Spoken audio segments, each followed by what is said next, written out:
Vamos a hablar de este libro, una obra de teatro de Radamés Polanco. La más reciente obra de Radamés Polanco, dramaturgo. Entonces ella hablaba mucho de un personaje que es el personaje principal de la primera obra de este libro, porque este libro tiene 3 obras. Sí, sí. El mitotes del extraviado, del desasitiado y de la prieta clara. Estas obras son de la época de la pandemia, pura y dura.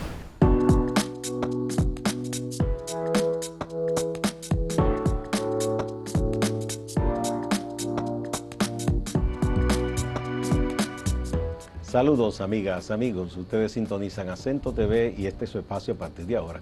Hoy yo no voy a trabajar. Yo tengo una conversación agradable con un amigo muy querido de muchos años y sobre un tema que me encanta. Vamos a hablar de teatro. Vamos a hablar de este libro, una obra de teatro de Radamés Polanco. Mitotes del extraviado, del desasitiado y de la prieta clara. Esa es la más reciente obra de Radamés Polanco, dramaturgo. Este señor tiene 2 doctorados, no le gusta que lo digan, que tienen que ver con el teatro, las artes. Ha sido un actor y dramaturgo durante muchísimos años, profesor también, y tiene estudios en República Dominicana y en Europa. Con Radamés vamos a conversar hoy. Bienvenido, querido amigo. Muchas gracias, Gustavo. Un placer para mí estar aquí.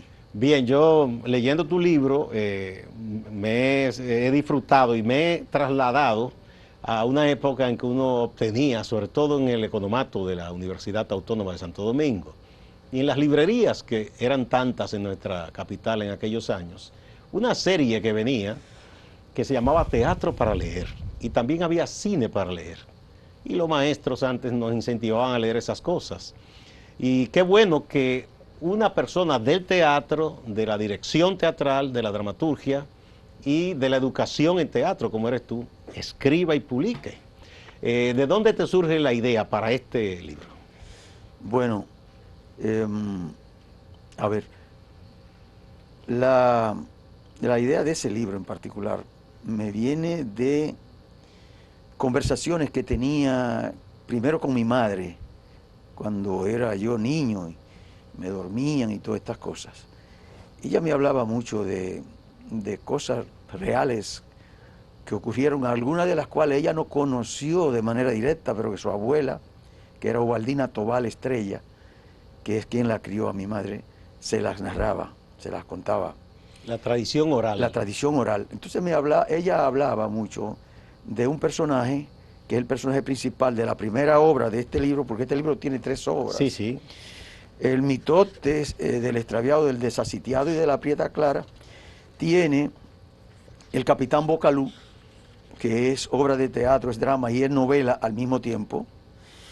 Es novela y es drama y es novela, es decir, es teatro y es novela. Un personaje que tú construyes, que uno lo ve, casi uno lo ve en presencia sí, ahí, también descrito que sí, tú lo haces. Sí, muchas gracias. Y trae también otras 2 obras, que es La prieta clara, y trae también otra obra que es El de Garitao.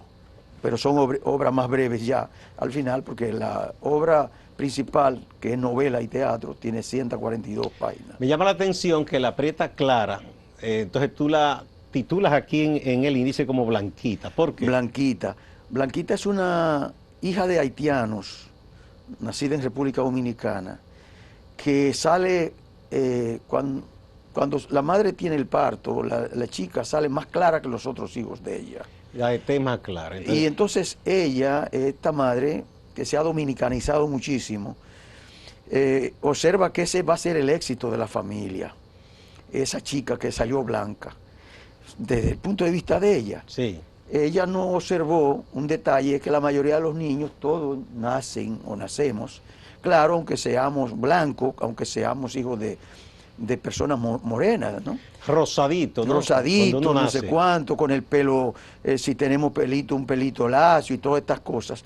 Entonces ella entiende que su hija es blanca y ella, que ya tiene un componente importante, digamos, de trastorno respecto al tema de la identidad, que está valorando a los blancos y a los, claro, por encima del resto de la familia de ella, le dedica toda la vida a trabajar por esta niña, al grado de que tiene un encuentro con el médico ella ve que la niña comienza a cambiar de color. Y ella se preocupa. Se preocupa, piensa que está enferma, que está grave, y va donde el médico a pedirle al médico que tiene que resolverle ese caso. Que su niña detenga esa negritud. Detenga eso, que pare eso. Y entonces el médico le hace una serie de preguntas, le dice, enséñeme la foto de su esposo, si usted la tiene ahí. Sí, sí, enseña. Ella iba con sus otros 2 niños a donde el médico dice, y el papá de esos niños de ustedes, esos otros, es el mismo papá de esta muchacha. Y ella se ofende, cree que el hombre la está acusando de algo raro. Ay, ay, ay. ¿Cómo que no? Pero claro que es hija de... Entonces el médico se riega, como decimos en dominicano. Dice, usted está preocupando la ciencia, no haga eso. Esa muchacha del carajo lo que está es buscando su raza.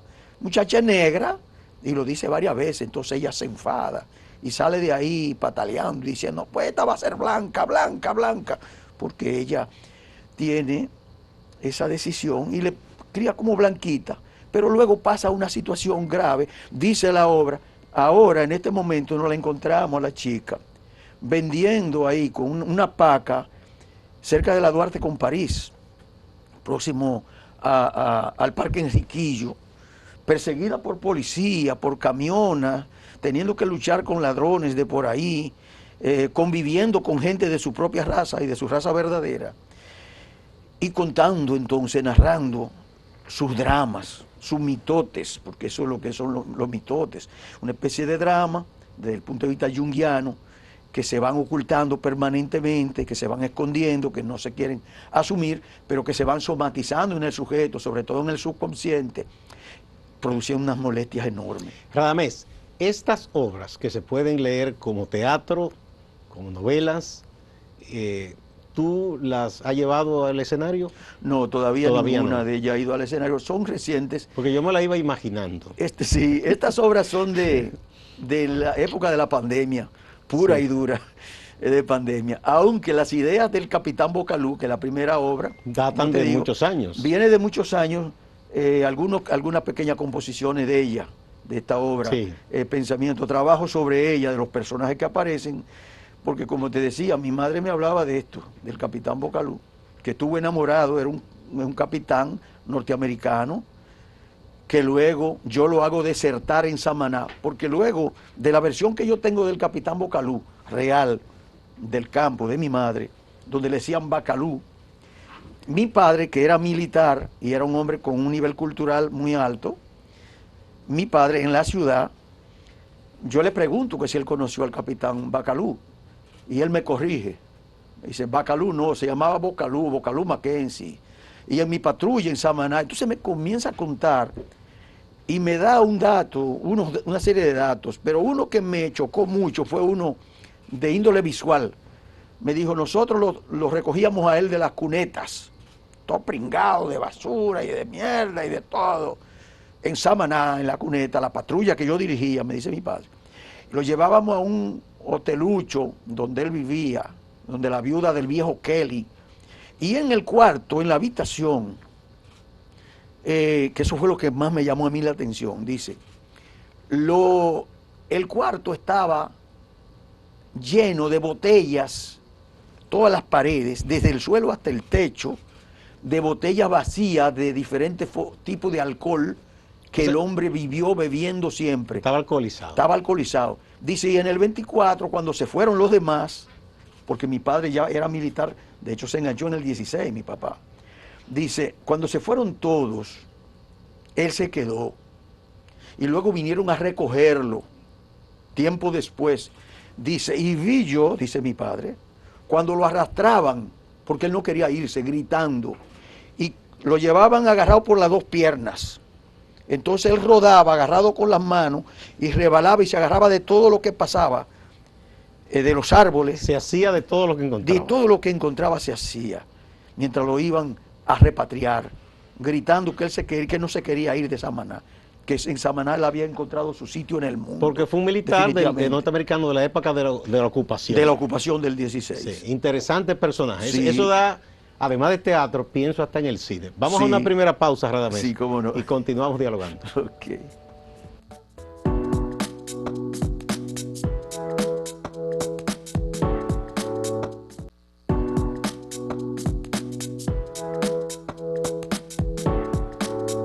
Continuamos con Radamés Polanco, actor, dramaturgo, profesor de teatro, ya de generaciones. Radamés, que nació en San Francisco de Macorís y específicamente en una sección rural llamada La Piña de Jaya. La Piña era un paraje entonces, una sección, La Piña de Jaya, sí, de San Francisco de Macorís. Aquí hay algunos datos. Radamés tiene una larga carrera, muy fructífera. Fue alumno aquí en República Dominicana de Luncelene Plata Ventura y Roberto Santos Hernández. Yo también tuve el privilegio de tener esos dos maestros. De Leopoldo Disla, ya en el teatro, y de Luis Felipe Rodríguez. Los recuerdo a ambos también. Ha estudiado historia, sociología, letras, literatura, filosofía, pedagogía, historia del arte y crítica, folclor, ciencia del espectáculo, antropología y arte dramático. En otros lugares ha sido discípulo de Miguel Rubio y Teresa Rally, de Arístides Vargas y de Jerzy Grotowski, de Lourdes Ortiz, de Tatsumi Iyakata, de Carla Mateini, de Heiner Müller, de Juan Antonio Hormigón y Eugenio Barba, entre otros, ¿verdad? Bueno, Humberto Eco y de Darío Fo, nada más y nada menos, dos emblemas mundiales de teatro. Sí. ¿Cómo fue tu encuentro con Humberto Eco?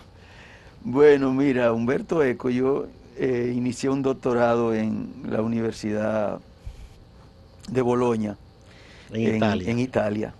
Y entonces Humberto Eco es de esos profesores que dejan para los últimos periodos del doctorado, de los cursos de doctorado, a manera de conferencias. Él dio 6 conferencias en ese proceso. Son reales cátedras. Cátedras que yo digo, bueno, que me transformaron muchísimo la vida y el pensamiento. Yo había leído para la época ya esta novela que nos impactó enormemente, El nombre de la rosa. El nombre de la rosa, y le comuniqué a él, le dije a él cómo me había puesto a pensar el mundo, la teoría de él de los círculos sociales y de los círculos culturales, y qué ocurría, cuál era el fenómeno que ocurre en esa dinámica de mirar y participar de esa manera social. Entonces, él se interesó bastante. Yo siempre me he sentado en primera fila, donde quiera que voy a aprender algo. Pero además yo siempre he estado y sigo estando en clave de aprendizaje permanente. Y podría llamarse Humberto Eco, o Jerzy Grotowski, o Darío Fo, o Carla Mateini, o Juan Antonio Hormigón, o cualquiera de estos maestros con los cuales yo tuve la oportunidad de estar. Pero podía ser simplemente un estudiante que estuviera explicando algo. O a veces un alumno que te está haciendo una pregunta. Yo estoy muy atento porque recibo conocimiento y aprendizaje de todo lo que me rodea de manera permanente. Es casi un vicio, voy a decirlo. Esto no, yo no lo estoy diciendo porque sea un mérito particularmente mío, pero yo sin querer voy aprendiendo de todo lo que me ha rodeado siempre. Entonces él le llamaba la atención a esa persona, que además le dije eso a él sobre... Yo leí las apostillas primero de ese libro, del nombre de la rosa, y luego el libro completo. Se lo comuniqué. Y él tomó mi cuaderno, recuerdo, me puso sus señas, es decir, su dirección, en el cuaderno mío, que yo luego perdí. Caramba. Ese cuaderno, que no debía hacerlo. Y no fui a visitarlo, no le llamé personalmente, porque me daba un poquito de corte, como se dice, o de vergüenza, diríamos aquí, de vergüenza. O sea, no me atrevía a esa una figura tan importante y tan extraordinaria. Yo dije que estoy siendo más fresco de lo que conviene, tal vez. E incluso otros compañeros míos del doctorado de estas cosas me tomaban por excesivamente atrevido. Pero ¿cómo es que haces eso? ¿Cómo es que te atreves? ¿Cómo? Y el profesor ya pues se interesaba. Bueno, el caso es que Eco, entonces, Dios recuerdo una conferencia sobre historia de las religiones.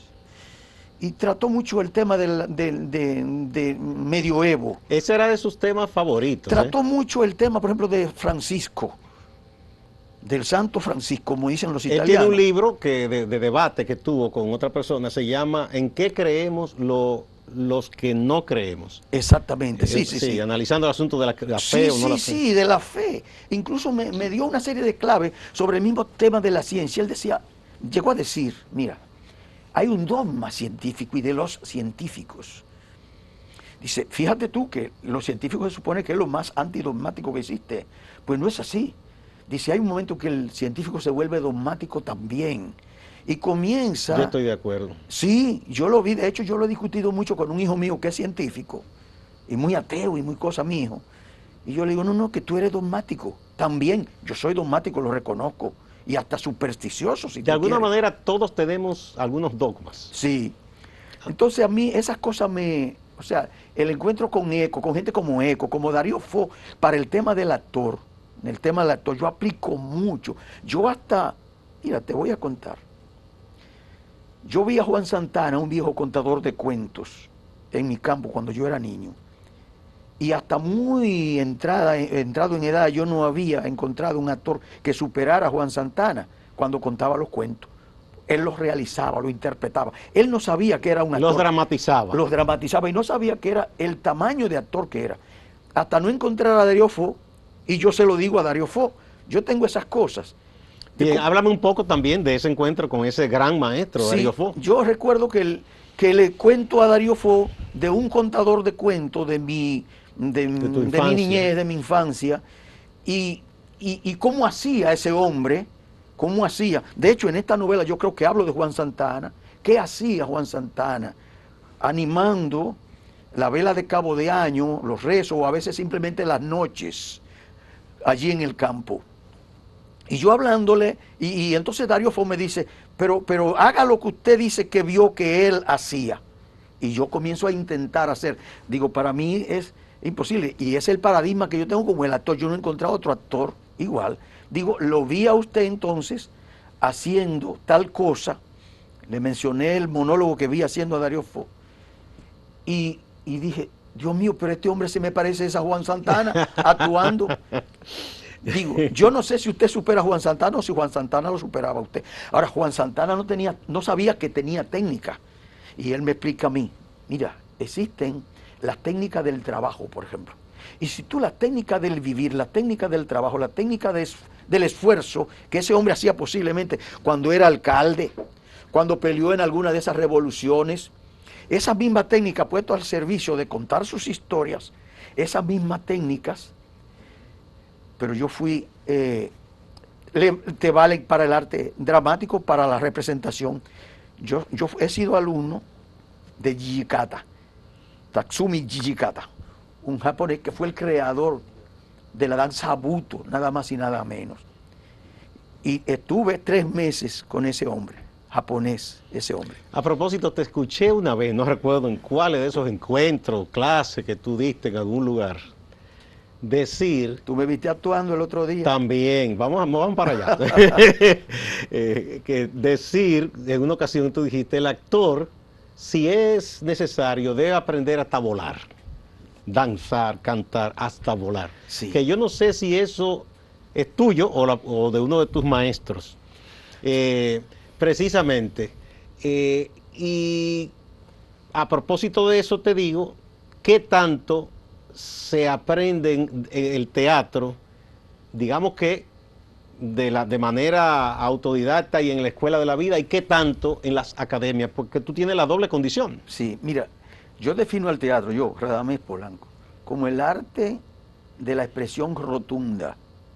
Expresión rotunda. Sí, y el actor es ese instrumento consciente con capacidad de interpretarse a sí mismo. Instrumento consciente que es capaz de interpretarse a sí mismo.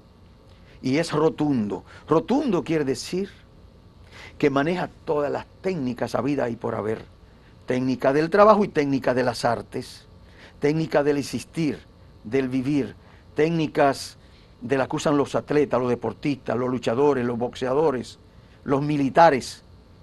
Todas las técnicas posibles. las técnicas de la danza, las técnicas de la música, sin lugar a dudas. Entonces, cuando tú construyes una partitura dramático-teatral expresiva, la expresión rotunda, y tú bajas a un escenario y tú has sabido construir una partitura acabada, completa, pero además en donde tú has limpiado esa partitura de otras cosas. La partitura, por ejemplo, en la partitura, la técnica del habla, la técnica del conversar, la técnica de la expresión del cuerpo-imagen, lo físico, la fisicidad, el movimiento, pero también la técnica del sonar, Pues la gente habla de la voz, técnica de la voz, pero la voz es un instrumento relacionado con el sonar. El sonar es más que voz, es mucho más que voz. Bien, pues cuando tú tienes conciencia de esto y tú creas y construyes para el escenario con toda esta multitud de técnicas, tú tienes necesariamente que trascender la conversación simple y sencilla y también esa actuación, la que más se ve, la representación simple, que intenta la mímesis simple del sujeto que está representando otro que él no es. El artista del escenario, del teatro para este caso, se convierte en un instrumento multilateral, poliédrico, con unas capacidades de transmitir fuerzas, energía, referencialidades diversas. Y por ello, pues se llega, y cuando tiene conciencia además de que hay un espectador, de lo que son las teorías de la recesión, pues se produce un vínculo grandioso, extraordinario, donde se consiguen niveles comunicativos de alto rango. Bien, vamos a otra pausa y volvemos. Vamos a hablar del loco de la vida cuando regresemos. Ok.